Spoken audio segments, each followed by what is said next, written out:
Hello, I'm going to read this story called Franklin in the Dark. Franklin could slide down a riverbank all by himself. He could count forwards and backwards. He could even zip zippers and button buttons. But Franklin was afraid of small dark places, and that was a problem because Franklin was a turtle. He was afraid of crawling into his small dark shell. And so Franklin the turtle dragged his shell behind him. Every night, Franklin's mother would take a flashlight and shine it into his shell. "See," she would say, "there's nothing to be afraid of." She always said that. She wasn't afraid of anything, but Franklin was sure that creepy things, slippery things, and monsters lived inside his small, dark shell.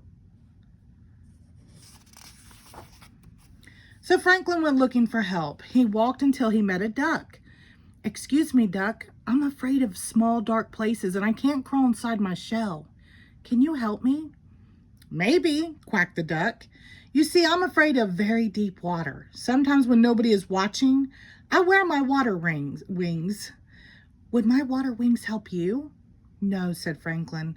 "I'm not afraid of water."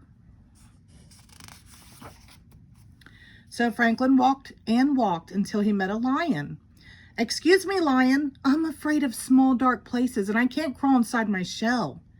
Can you help me?" "Maybe," roared the lion. "You see, I'm afraid of great, loud noises. Sometimes when nobody is looking, I wear my earmuffs. Would my earmuffs help you?" "No," said Franklin. "I'm not afraid of great, loud noises."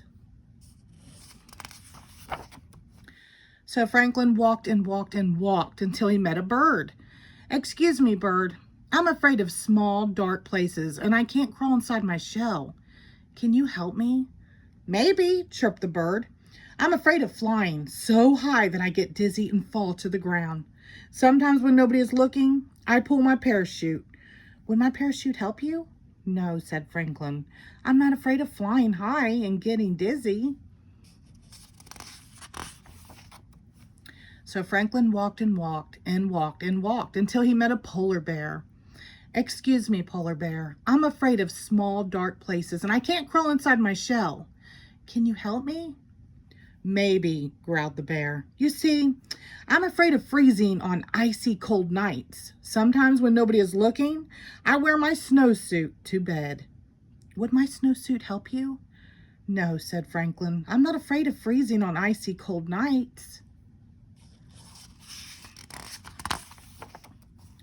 Franklin was tired and hungry. He walked and walked and walked until he met his mother.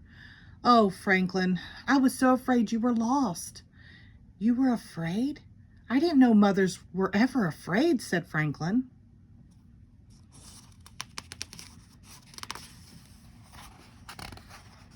Sticking together on me, aren't they? "Well, did you find some help?" she asked. "No, I met a duck who was afraid of deep water." She said. "Then I met a lion who was afraid of great loud noises."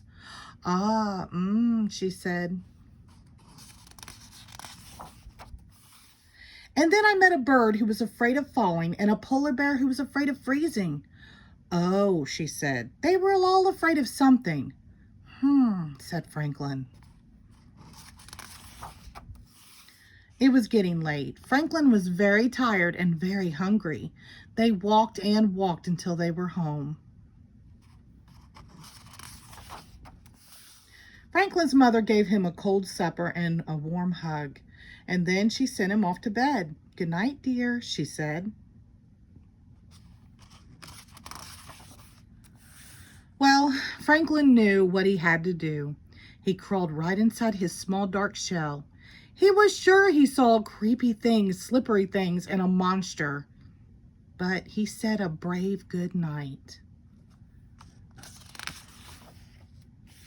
And then when nobody was looking, Franklin the turtle turned on his nightlight. The end. Thank you.